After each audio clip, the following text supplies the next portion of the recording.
Afternoon, everybody.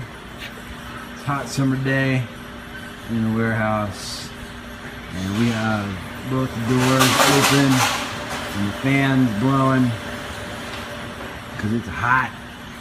But leaving the doors open, of course, lets dirt and dust in, and we're having some problems with our printer.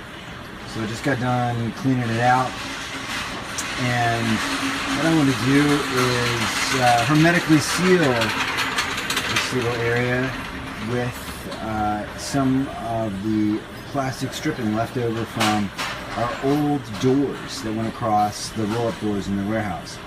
So yeah, I just got done cutting these pieces, and they will fit up under here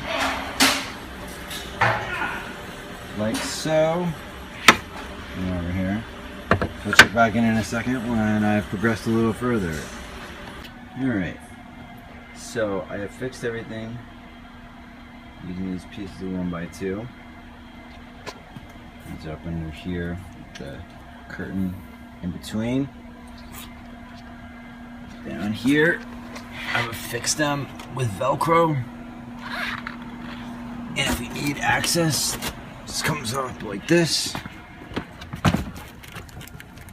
Stick it here, and the bottom is open. And down in there,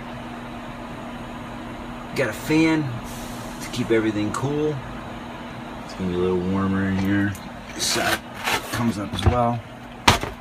So we'll keep an eye on this, see if it's helpful. Printer still being a jerk, but I'll deal with that next. Anyway, so here we go, hermetically sealed computer box.